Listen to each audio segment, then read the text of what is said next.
Information technology is driving growth around the world, from desktop computers to mobile phones and new technologies. Today, the digital economy has become central to the economic growth, diversification, and the overall development around the world, including Nigeria.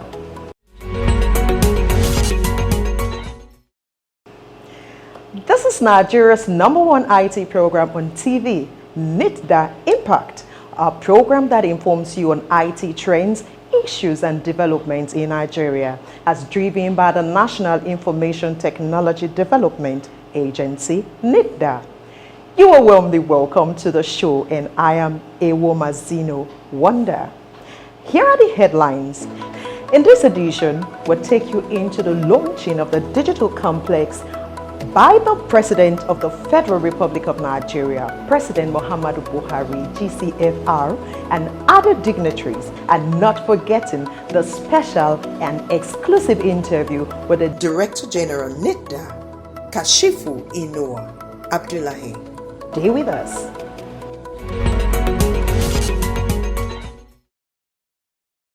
Before we go full blast, here is the quiz of the week to keep you busy. Question 1. Under which ministry is NITDA? Under which ministry is NITDA?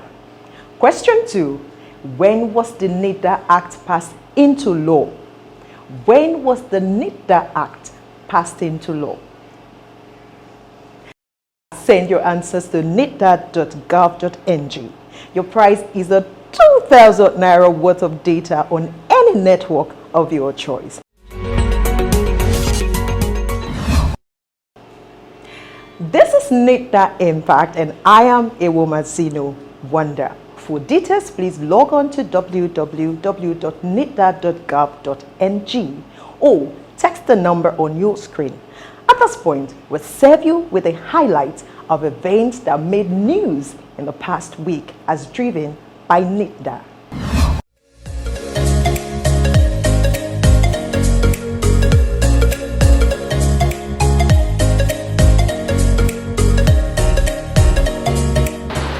As part of what we have been doing after our inception is designing ICT policy for Bauchi State and the ICT roadmap for Bauchi State.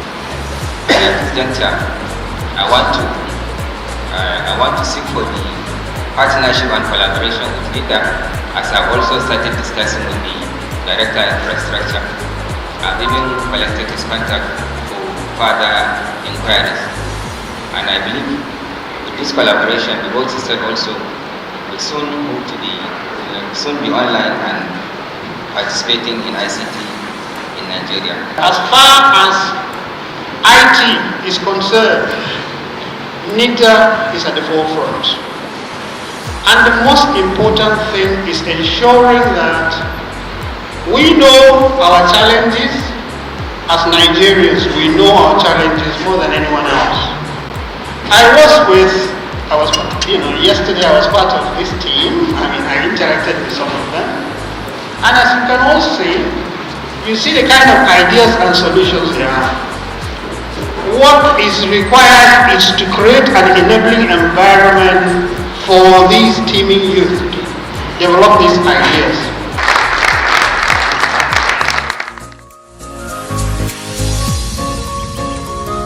There are many disabled people that are having problem with learning, and in some areas heavy rainfall prevent people from access to virtual or from access to the traditional classroom.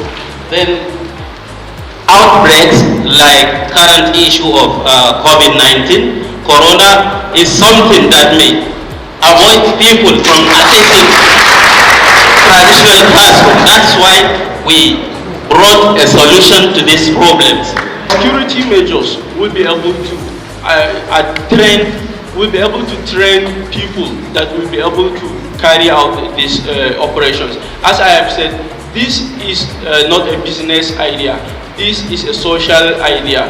So it's an idea that has social benefit on Nigerian citizens. The software is designed basically a mobile phone, and it needs internet for you to access for the first time. But for the second time, it have a auto suggestion that will actually store what you buy previously, and it will give you some suggestion that when you're trying to buy later, it will directly direct you to that shop that you bought from. But if you're trying to find new product and new merchant, you have to go online.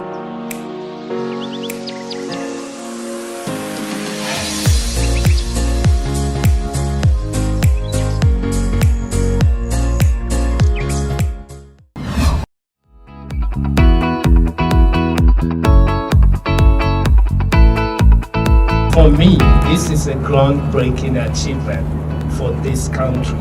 We've been yearning about database, consolidated database, and this is an effort by the Nigeria Immigration Services to achieve that. And also, this is something that other agencies can leverage on and benefit from. Because when you warehouse data, the essence of data is to share it with other government agencies. And the federal government, under the leadership of President Muhammadu Buhari, DCFR has given directive to digitize government services. And for you to do any digitization, the first thing you need is infrastructure. And this is the kind of infrastructure we are lacking in this country. And this, when it is completed, is going to be a state-of-art infrastructure where we can be proud of it anywhere in this country. And at NITDA, we are delighted to work with immigration to see through this achievement. And also it will help us and the government in general to achieve the government interoperability framework and enterprise architecture. These are two regulatory instruments we use at NITDA to make sure there is ease integration and data exchange between government agencies. Today is a testimony. We are standing on top of how many cubic of concrete? So the job is almost done, 90%. I would like to thank Julius Berger for trusting us. I would like to thank the DGB for accepting our proposal. But the most important thing is to thank Mr. President. Let me tell you, when we went to council to get approval, we had to, Mr. President can ask questions, he can look at things very detailed, and he doesn't want to wait money to be wasted. But I'm sure he looked at the value of this building. This building is called Technology Building and Command and Control Center for NIS. It is not for NIS alone, it is for Nigeria. If they had made good use of it, it would be the best technological center in this country. I'm proud to say that. I told my staff, I said, if we have a dream, some countries have a dream to go to the moon. My dream and my moon is technology building. And I'm standing right on top of it on my way to the So the future is here. All our technology will be connected, will be shared real time online with our technical partners. DSS is here, but other security agencies will have access to it. And we are working with the NITDA to make sure we comply with the rules of technology.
Did you know playing action video games trains people to make the right decisions faster without loss of accuracy? Video game players develop a heightened sensitivity to what is going on around them, which helps them with multitasking, driving, keeping track of friends in a crowd, and navigating around town. If you have just joined us, you're watching NITDA Impact, a program that keeps you updated with the issues, activities, and developments in the Nigerian IT ecosystem under the watch of the National Information Technology Development Agency, NITDA. Once again, I am Iwomazido Wanda.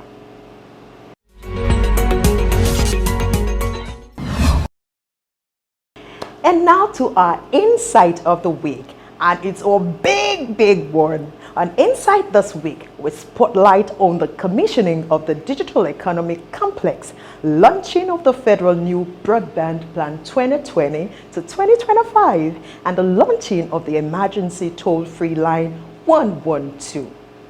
Present at the event are the President of the Federal Republic of Nigeria, President Muhammadu Buhari, GCFR, accompanied by the Honorable Minister of Communication and Digital Economy, Dr. Isa Ali Pantami, NITDA DG Kashifu Inoa Abdullahi, and the Executive Vice Chairman of NCC, Professor Umar Garba Dambata.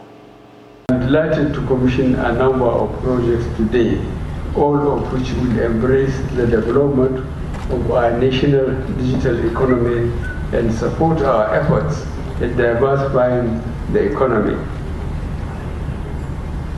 The dwindling price of crude oil has adversely affected our budgetary projections and has increased our sense of urgency with regard to the diversification of the economy. The digital economy will also support us in fighting corruption through digitalization and enabling government digital services. To many, the 3-in-1 launching will grow the Nigerian ICT space exponentially. What we call digital Nigeria. Our boss, Mr. President, has clearly stated on 12 June 2019 that he directed all of us to work day in, day out and come up with policies and strategies that will lift at least 100 million Nigerians out of poverty in 10 years. This is a huge commitment, and we must ensure that we work day in, day out to be able to lift even more than that out of poverty. It is because of this, at the Federal Ministry of Communications and Digital Economy, when we were directed to develop our National Digital Economy Policy and Strategy for a Digital Nigeria, we included what we call skills for jobs. Our plan is to ensure we provide skills to young Nigerians that will be able to be, instead of being job seekers, they will be job providers.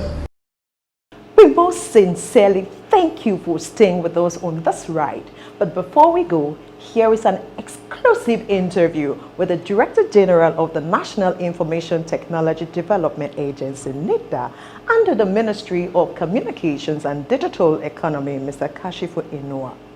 In the interview, he spoke on what you must know about NITDA, its functions and mandate, plus what the agency achieved so far. You're welcome to the show, DG NITDA. Can you share with us your achievements since becoming the DG of NITDA? When I took over on August last year, we've already started most of the project from the beginning of the year, some even 2 years ago. So I was completing them. We have achieved a lot within this time. We commissioned the first innovation and incubation hub in this country. We are building these hubs across the country in the 6 geopolitical zones. We have the strategy we have as 7 pillars. Firstly is regulation. Under the regulation, we issued regulatory instruments with intention of unlocking opportunities in the industry. Like early last year, we issued the Nigerian Data Protection Regulation So during my time, I licensed additional 17 data protection compliance organizations in November last year. We have created more than 1,500 jobs, and we've licensed 27 organizations doing this job. In addition to that, also, we are enforcing our IT clearance role, which has to do with clearing all MDA's investment in IT. So within this period, we have cleared about 56 organizations. We have saved more than 4 billion within this period. For the interest of those viewing and who know a little about NITDA, can you tell us what NITDA is about and its mandate? National Information Technology Development Agency was established to implement Nigeria or National ICT Policy. The agency has two major mandates: to regulate the use of information technology and to develop information technology for economic benefit for all. I will say now, NITDA is the agency driving the digital economy in Nigeria under the supervision of the Ministry of Communications and Digital Economy. So what we do, we are coming up with ideas to help people use ICT for economic benefits. It's not just for the sake of using it, but our ends means is the economic benefit. How can you use ICT to benefit? So Nigeria, we have a competitive advantage also in that area. If you look at our population, we have one of the youngest population in the world. An average Nigerian age is 18 years. So looking at that, 60% of our population also is under 30 years. So that means our people, most of our citizens are digital native. They can easily understand and use digital technologies. This administration has laid emphasis on job creation. How has the agency helped to drive this objective? In twofold. Firstly, we promote the ecosystem. We are working under the ministry. We are working with the MIT, Massachusetts Institute of Technology. They have a program they call MIT REAP, means Regional Entrepreneurship Acceleration Program. The focus is on creating ecosystem. Who do you need to bring in so that you can unlock the opportunities? We are also coming up with regulation like the Nigeria